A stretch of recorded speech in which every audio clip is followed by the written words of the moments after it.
I go up, every time I see a plane or someone talks about a plane, I get excited. I can't wait to see these things fly. I'm feeling pretty good. I think ours looks pretty good, stacked up to other people in the challenge. I just want to get it done and see how it does, and see how everyone else does. I'm nervous, obviously. You like to think your wings are going to win. We'll see how it all plays out. The Kentucky Institute for Aerospace Education and NASA Kentucky present an annual wing design competition for high school students. About 13 schools around the state begin working months before the competition day to design and build wings that will fly on a remote control airplane. Tim Smith up at Frankfurt had one going, and then I ended up meeting Tim. Tim and I and Paige Hankla all ended up going out to Southern California to an EAA-sponsored introduction to using aviation as a teaching tool. And from there, we started to look at and put together a couple schools, and it started off small. Then he was able to go to and talk and coordinate with UK and the UK NASA project, and they tailored it down and said, let's make it a wing competition. And so off we went. It engages kids of all different levels of skill and academic performance. Even our best and brightest kids, a lot of times, don't use tools much anymore. I've learned more woodworking in this class than I have in any other part of my life so far. On senior skip day, these two students that skipped the rest of the day showed up for school.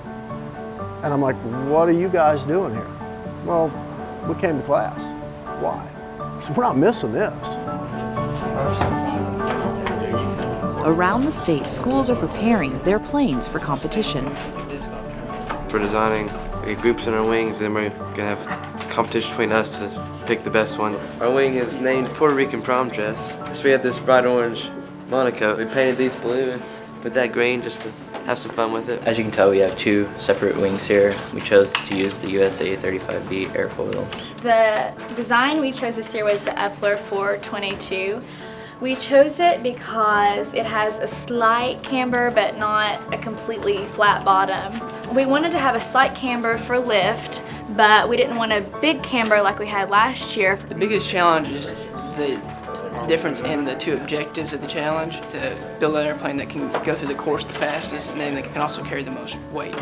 I want their wings to do well, so they'll be excited, and the time will be well spent then if they had the success of seeing that thing fly.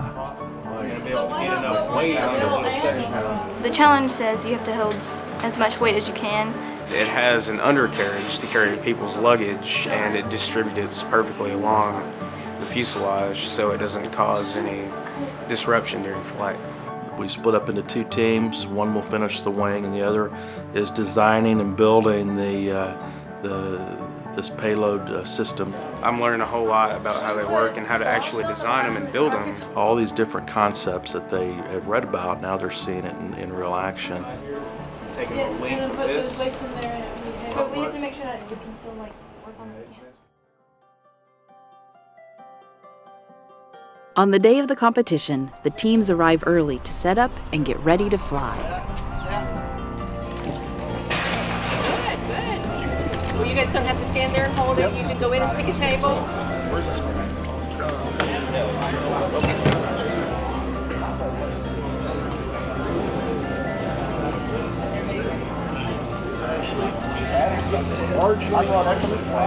I could not find the pops. I was awfully early this morning. I had to wake up, so I'm a little tired, but overall about the competition, I'm feeling pretty good. I feel like we got a fast wing, so I feel like we should score well. During the course of the competition, each team flies several times, with the scores from each flight adding in to determine the winner. There's two real areas that are being tested. The ability of the wing to get the plane off the ground and to have a good ratio of being able to carry a lot of weight, and also the wing not being huge itself.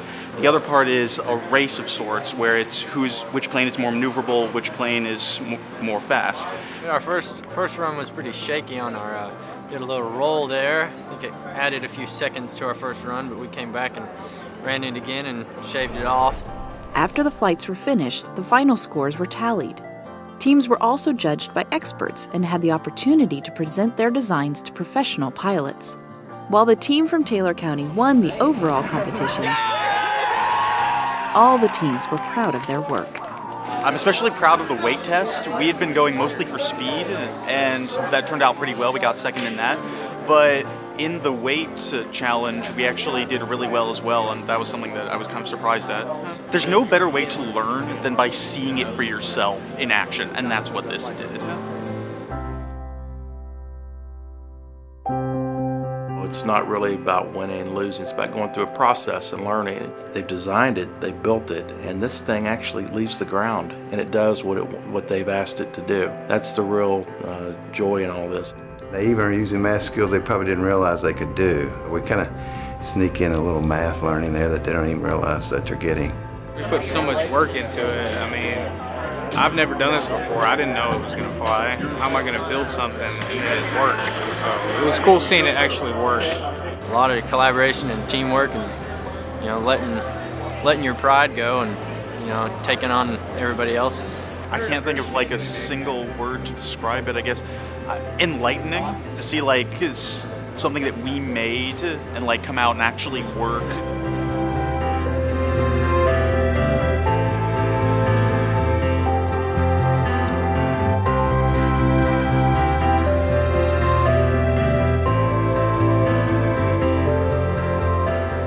Oh yeah, I'll do this next year. Absolutely. And we're going to do better in years to come.